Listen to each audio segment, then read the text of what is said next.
कोयटा में वजीर आला बलोचिस्तान मीर सरफराज बुगटी ने वफाकी वजीर खजाना, वफाकी वजीर तवानाई उवैस लागारी और दीगर वफाकी वज़रा के हमरा वजीर आला हाउस में प्रेस कॉन्फ्रेंस की। वफाकी वज़रा के हमरा प्रेस कॉन्फ्रेंस से खिताब करते हुए उन्होंने कहा कि दहशतगर्द पाकिस्तान को गैर मुस्तहकम करना चाहते हैं, लेकिन इन्हें नताइज भुगतने होंगे। हमारे पास ये ऑप्शन था कि हम हलाक होने वाले दहशतगर्दों को पीछे छोड़ दें, लेकिन इससे लापता अफराद की फहरिस्त में इजाफा हो जाता। इसके बजाय इनकी तदफीन अहदी फाउंडेशन के जरिए की गई है।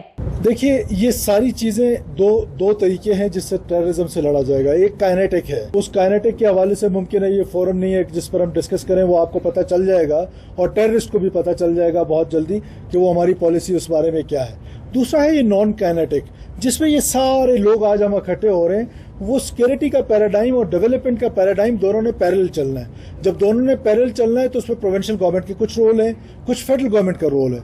उन सारी चीजों को क्लब करके हम इस टेररिज्म का जो वो है और जो डेप्रिविएशन है, या हम सब मिल के इस बलूचिस्तान की बेहतरी के लिए कोशिश है। हार्ड कोर टेररिस्ट जो ऑपरेशन में मारे गए मशकाफ के पास, हमारे सिक्योरिटी फोर्सेस के, अब हमारे पास दो ऑप्शन थे।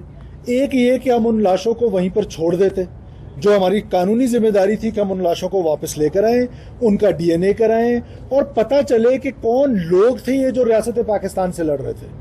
और कुछ ऐसे थे जिनकी शनाख्त मुमकिन नहीं थी, वो उस तरह के ऑपरेशन में मारे गए थे। अब वो शनाख्त मुमकिन नहीं थी तो हमने उनके डीएनए टेस्ट कराए और फिर ईदी के जरिए, जो शनाख्त के काबिल नहीं थे, ईदी के जरिए कानूनी तरीके से हमने जाके उनको वहां पर दफनाया है। गवर्नमेंट की पोजीशन आप देखें, अगर हम उन लाशों को वहां छोड़ दें तो मिसिंग पर्सन्स की लिस्टों में और इजाफा हो जाना है।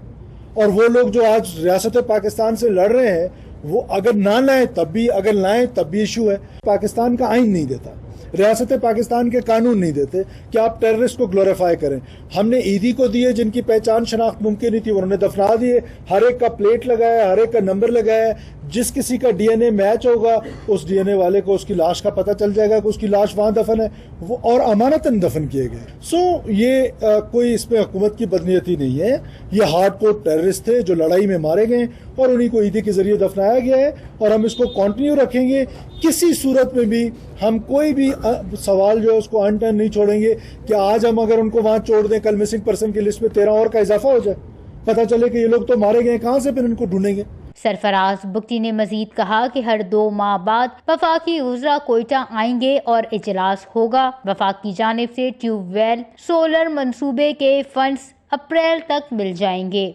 वश न्यूज़, कोयटा, बलूचिस्तान।